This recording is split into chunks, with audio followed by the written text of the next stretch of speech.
So this is the first verse of the Kena Upanishad. By whom willed Kena, willed and caused, Ishitam does the mind go towards and think its object, by whom directed, Preshitam, and united with which does the first vital life energy, the chief cause, Pratama Prana, comes forth towards its activities. At whose will does this speech get activated and speak, and lived and directed by what luminous divine power, by what invisible cause, indeed do the eyes and ears engage in their functions. So this is a translation of that of the first verse of the Kena Upanishad. So this pure questioning cleanses all the toxins you gathered in your mind and brings you to your original state of oneness and not aloneness, all oneness. With the pure questioning, one not only can reach the enlightenment, you can also reach the space from which the power manifestation happens. It makes the vision of the cosmos as your ambition. Here in the Upanishad is using the word dhira. Dhira is the person who is able to put the right understanding in the brain to conquer himself and achieve the enlightenment. The second verse of the Kena Upanishad goes as Shrotrasya Shrotram Manaso Mano Yad Vacho Havacham Sa Upranasya Chakshus Chakshur Shrotramadhiraha. It is the ear of the ear that which one hears, the mind of the mind, the speech of the speech, the prana of the prana, the chakshu, the eye of the eye. Understanding this, experiencing this, having this, liberates themselves and enlightens them. Don't hide behind your blind spots. Understand any problems persist because you are not interested in micromanaging certain thought currents in you. Develop something in which in you which will hold you and support and nourish and keep you alive even after these eyes fail, speech fails, mind fails, and the logic with which you are able to connect with things fails. That is the goal of the life, the nirvikalpa samadhi, the space of Sadashivoham. The third and fourth verses. Na tatra chakshur gacchati na vag gacchati no mano na vidmo na vijanimo yathaita dadanishta dhanya devaha tad vidita ado avidita dati iti shushrum apurve esham enastad vichachakshire. Where the eyes goes not, the speech goes not the mind and the intellect. We do not know, we do not understand how the reality, consciousness can be thought. It is distinct from the known as it is far beyond the man's finite objective, the nature. That is what the mind, eyes, ears, or speech, the senses can perceive, and it is beyond the unknown as it can be known by the man's divine, infinite, subjective nature. Thus, we have heard from the ancient masters who revealed and explained that to us. So with this, let us watch a beautiful video where Swamiji is teaching us and explaining us what is the goal of our life. So now get in the deep space of listening as we watch this beautiful video.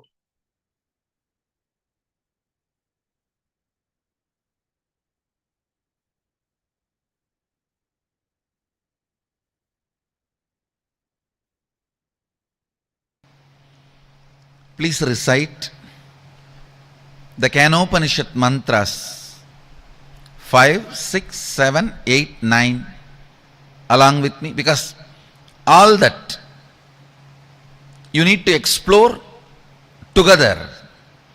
Yat vachanapyuthitam ena vachapyutyate tateva brahmatvam viddhi netam yatitam upasate yan manasa namanute yena hurmano matam tateva brahmatvam viddhi netam yatitam upasate yat chakshusha na pashyati yena chakshumshi pashyati tadeva brahmatvam viddhi netam yatitam upasate yashrotrena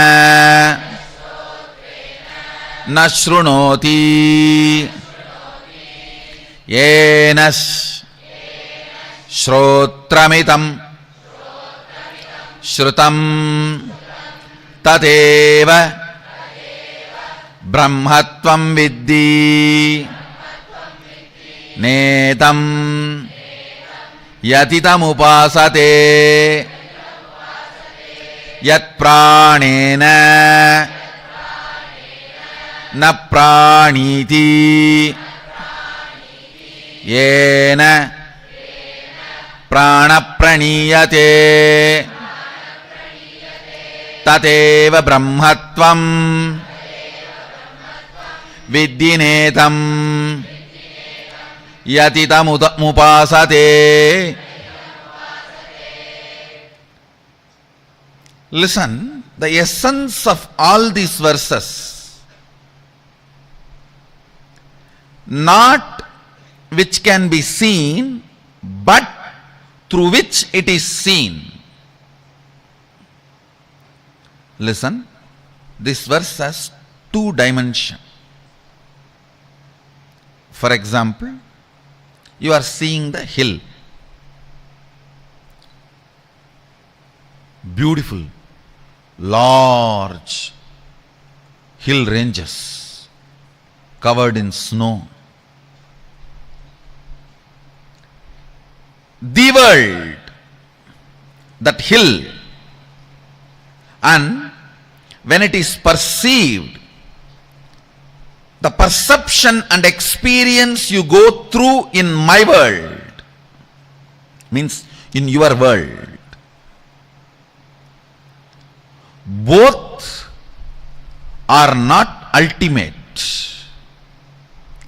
See who is perceiving inside my world and who is showing outside as the world.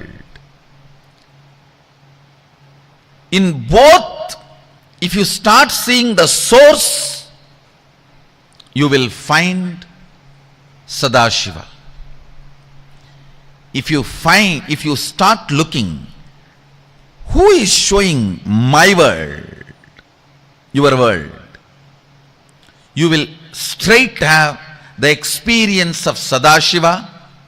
If you start looking, who is showing here as the world, who is manifesting, you will start experiencing directly Adi Shakti, but both are one and the same ultimately. Adi Shakti or Sadashiva. Listen, looking with depth, listening from the depth, breathing to the depth. Everything, if you start looking at the source, you will do it from the depth. Understand all the suffering of human beings because you are superficial.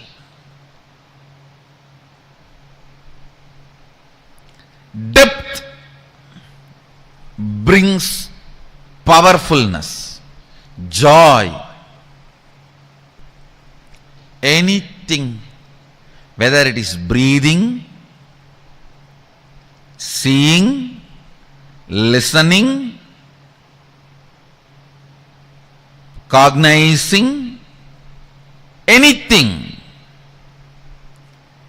happens from the source, from the depth, is Paravidya. Anything happens superficially, Aparavidya. Understand? I never studied the regular apara vidya, not because it was difficult, but because it was too shallow. That is what I am teaching to my Gurukul kids. I am seeing every day they are evolving, able to make the apara vidya redundant. I'll make these schools, textbooks, all that so easy for the kids. They will know apara vidya is too shallow, so that they will start putting their energy into paravidya, Parameshwari, Shri Vidya, Adi Shakti. The science of enlightenment is Shri Vidya. The science of finding the source is Shri Vidya. The science of finding who is seeing, who is listening, who is breathing, and who is cognizing. Listen. Repeat the verses once more and you will understand. The fifth verse, Yat vachanapyatitam yena vachapyudyate, which cannot be described by words, but which is the source of the vak. The speech does not illumine, reveal, but which makes the speech happen. First. Second, the sixth verse, Yan manasana manute yena hurmano matam, means cannot be cognized by the mana, but which makes mana cognize, which makes mana operate. Next, Yat chakshusha napashyati, not which can be seen, but through which the organ of seeing is lit, functions.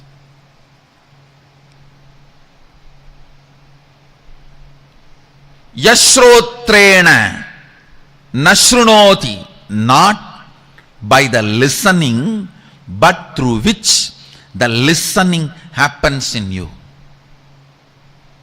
Yat pranena na praniti, ena prana praniyate, not which can be breathed, but by which the breathing happens. This is one of the most powerful Sahaja Samadhi technique. Constantly try, whole day whenever you can, just try to remember, who is making me see? What is the energy in me which makes me listen? What is the source of me which makes me cognize and think? What is the source of me which makes me breathe in and breathe out? Suddenly you will see, your eyes will be open, but you will be sitting like a hatching mother bird whose eyes are open, but she is not looking outside. The mother bird which sits on the eggs for hatching, her eyes will be open, but she will not be seeing. Your eyes will be open, but you will not be seeing, because you are seeing the seer.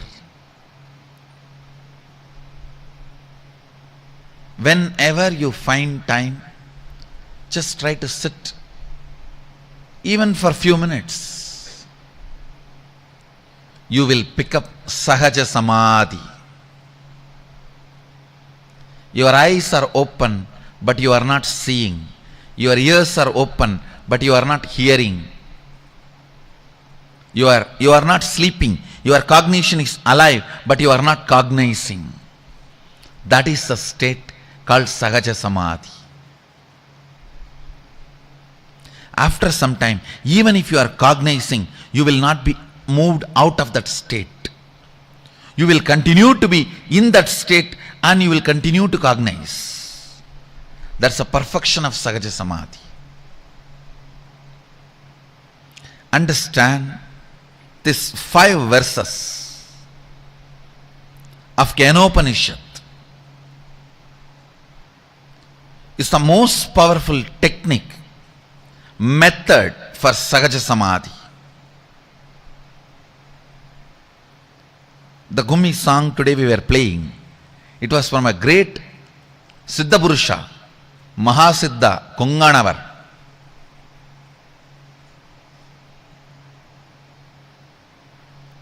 Is Devi Upasaka Shakta.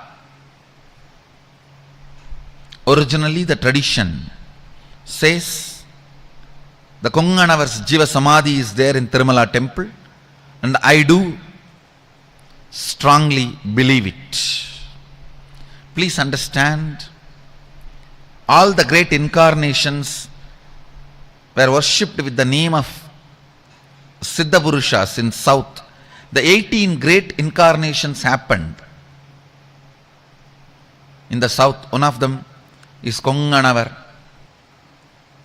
Exactly the word Konganavar means Lord of Hills.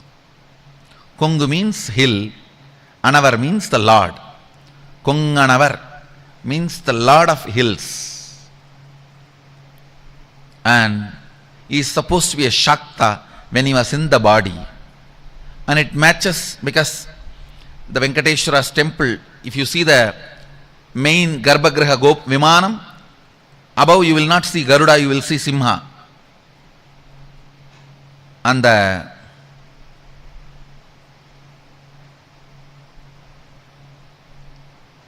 even the traditional informations available proves very clearly he lived in Tirumala and has Mahasamadhi, Jiva Samadhi in Tirumala. Anyhow, in his song beautifully he describes the same truth. Same truth he describes. The Gummi song today morning you sang. That song is directly from him. He describes the same truth of the Upanishads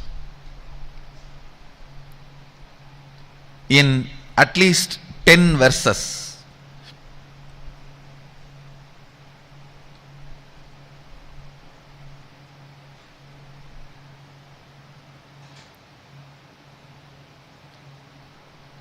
Actually, there's unique style of dancing for that song.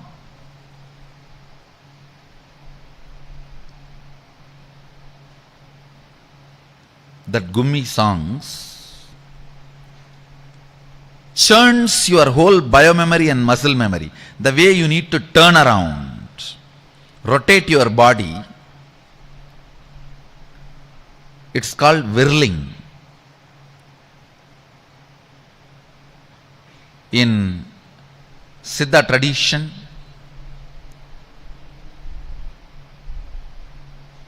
it is used as a technique. When you are whirling again and again, the sounds which is created directly gets into your guts. Because when you are whirling, the pitta will open up. Your guts will record the verses sung.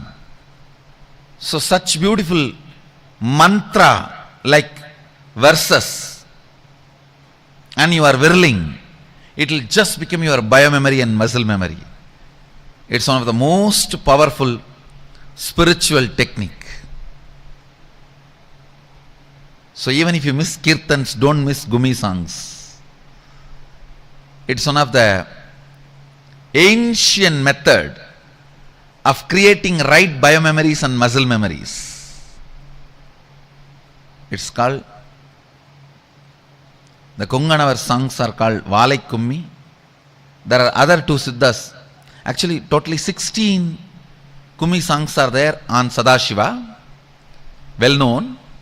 One is from Kalangi and one is from Sattanadar, Sattamuni. Yes.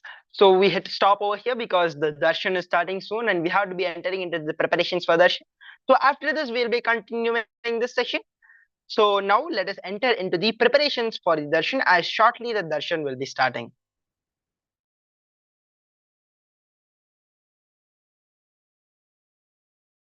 While Paramashiva released Ganga into the Bindu lake, 7 streams have emerged out of it, and thus 3 auspicious Gangas with holy water have cruised eastward, which are known as Ladini, Pavani and Nalini, and also thus Suchakshu, Sita and the excellent river Sindhu are the other 3 rivers which stream to the westward direction with their holy water.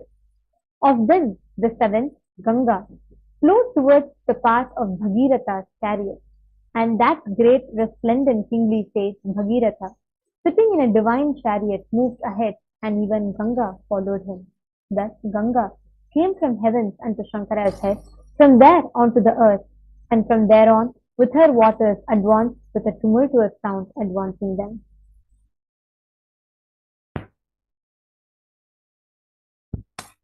The descent of Devi Ganga.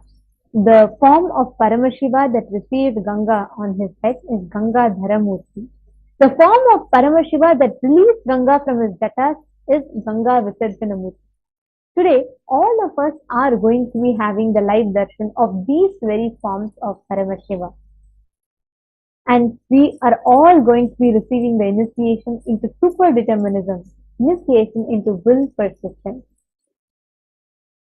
I now request all the participants to please sit straight, settle down.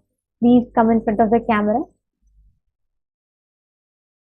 I request all of you to please be seated in front of the camera screen. Now, put the head, neck and spine